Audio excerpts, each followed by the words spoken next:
the Patriots, a lot of stuff has gone on this offseason about what went wrong and who's to blame. And, was there a smear campaign on Belichick and all that? Kind of flying under the radar is the fact that the Patriots haven't yet announced who their new GM is going to be.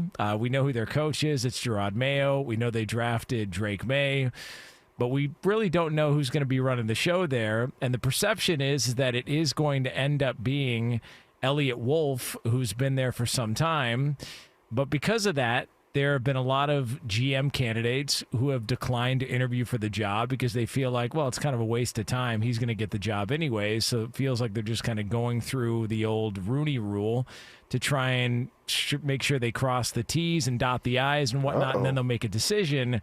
But according to the Boston Herald, they reported on Tuesday that the Patriots were required to comply in filling in the job. They previously complied prior to the draft because his league spokesman told the Boston Herald there wasn't a singular person in the primary personnel position and there were no changes to anyone's title.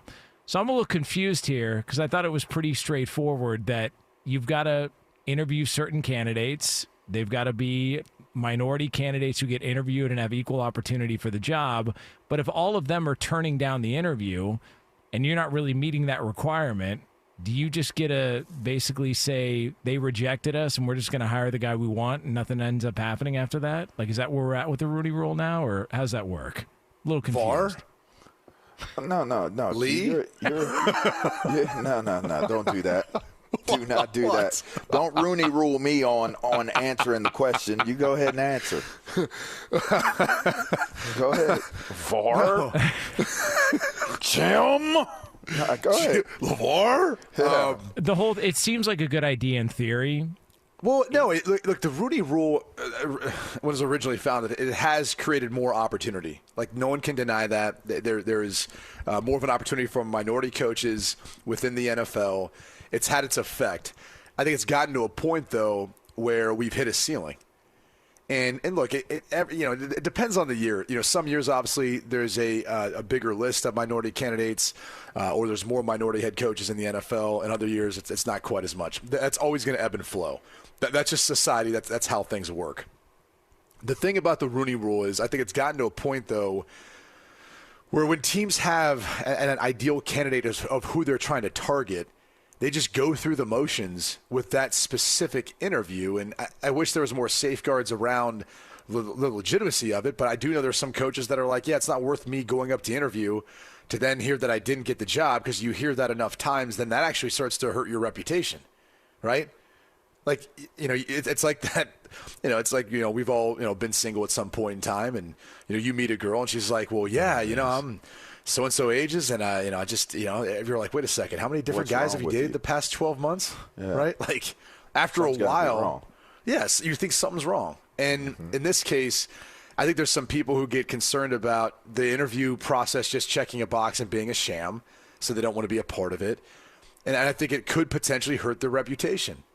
So because of that, I think you then go, all right, let's try to figure out a way of helping to create more diversity within the NFL coaching staffs, as far as coordinator, head coaches, because there's actually a fair amount when you look at position coaches and other positions.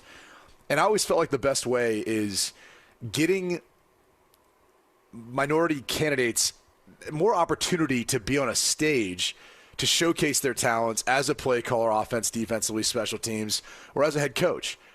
And one of the things that the NFL used to do was NFL Europe. And I know that was probably around when you were playing, right, LaVar? Yes. Yeah, they're still they had it. I remember. Because it was like the beginning stage. It was at the very, very end when I was there. Yeah, it might. Yeah, it was around.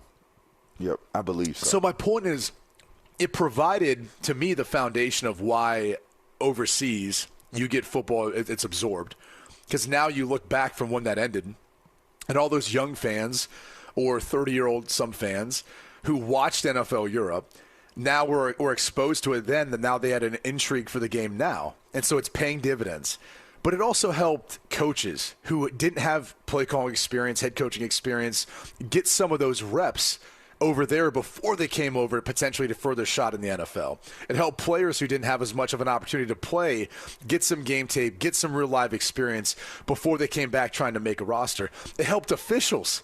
Right? You had younger officials who wanted to be in different spots or wanted to be the white hat, and now they had those opportunities to do it. It helped directors, producers in TV, all these folks around, whether it's Fox or, ESPN, CBS, whoever. A lot of folks who are involved with that can look back and credit those experiences and those reps that they got to why they're able to be successful now.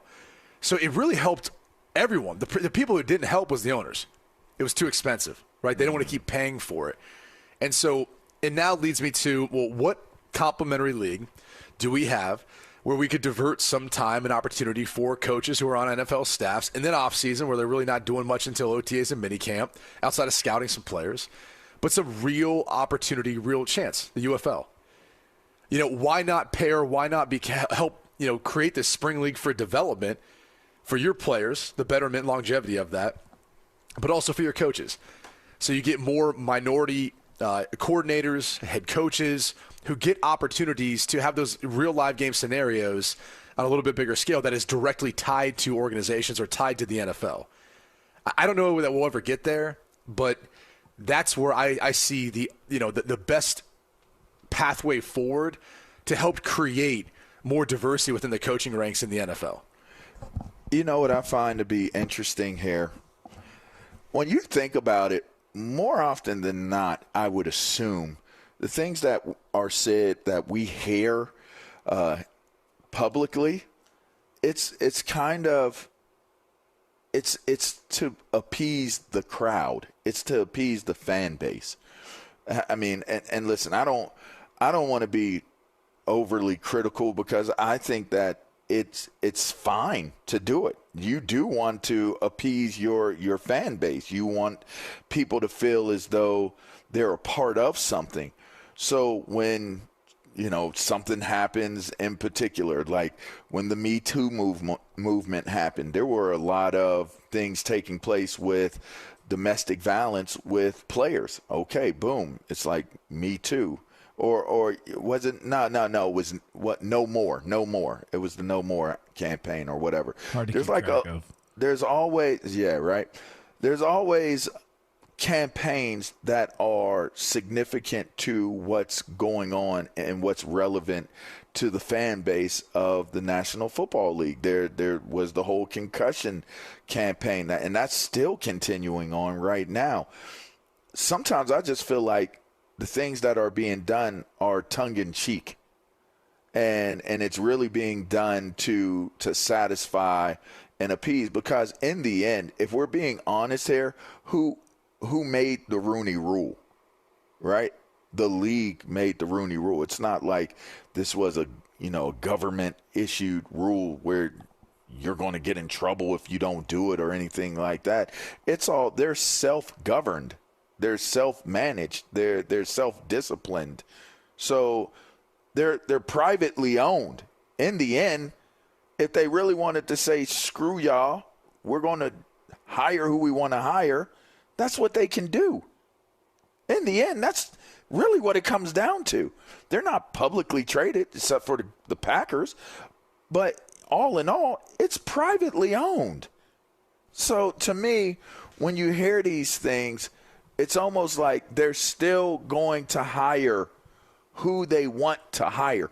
They're not going to hire this guy because, I got to satisfy the Rooney Rule. Right. So, we're going to hire a black coach or we're going to hire a minority coach. It's not going to happen.